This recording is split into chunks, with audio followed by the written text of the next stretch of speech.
Hey there, and welcome to How To Videos with Dr. Amy Gates. Welcome back to our series of videos about how to use the data from Google Forms to do statistical analysis in Excel on your own computer. This is the fourth video in that series. In the last video, we looked at how to run an independent samples t-test and to analyze the results. In the last video, we looked at whether there was a significant difference between our genders and final exam scores.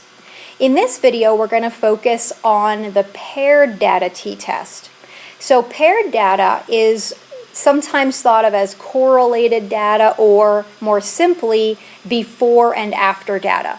So each one of the persons that filled out my form online and created this data for me told me how they felt at the beginning of class, and the possible values were between 1 and 5. 1 meant they felt terrible, and 5 meant they felt great. That same person also tells me how they felt or feel at the end of class. And again, the higher the value, the better they feel. So this is actually paired data because each member who fills out the survey gives me an answer for both of these values. So this value is considered a pair or a set.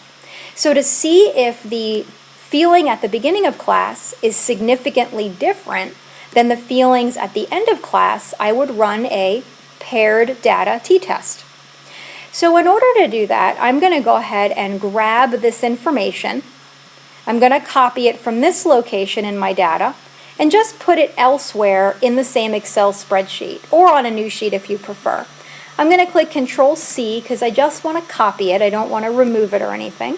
And I'm going to scroll down until I have a blank area, click anywhere, and hit Control-V.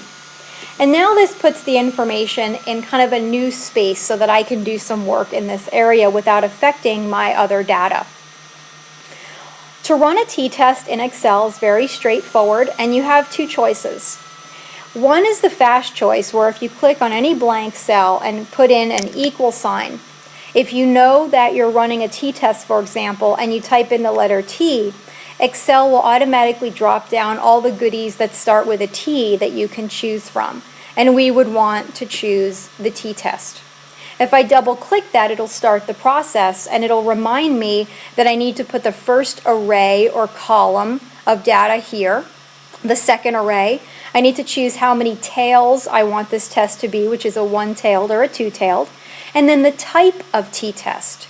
In this case, it'll be a paired data t-test rather than, say, an independent samples t-test. So there are different ones. So let's do it this way first, and then we'll do it the other way as well.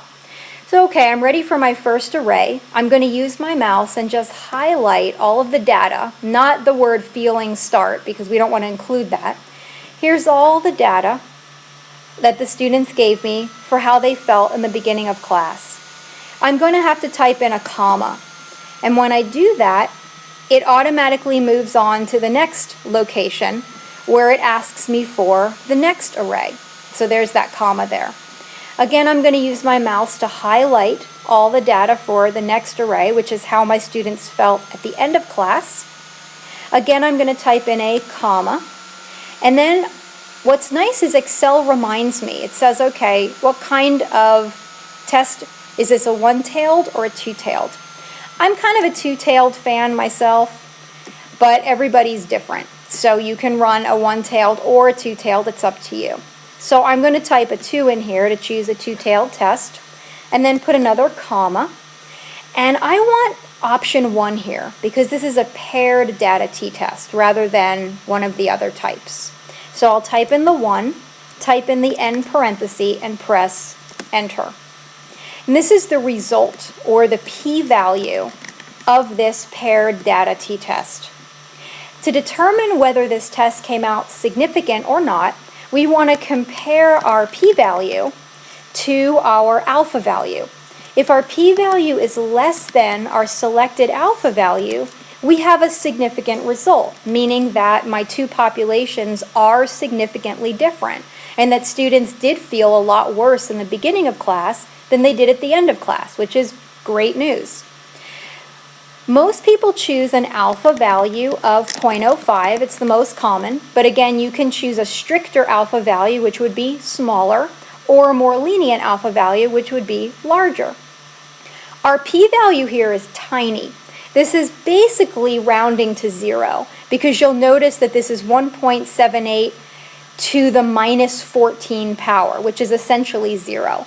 So the result we have here is that our p-value is 0.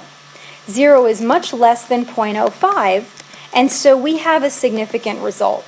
We can say that the feelings of students in the beginning of class were significantly different than the feelings of students at the end of class. And so this is an example of how to run a paired data, sorry, not independent, a paired data t-test in Excel. For the next video, we are going to look at correlation and scatter plots. So thank you for joining me.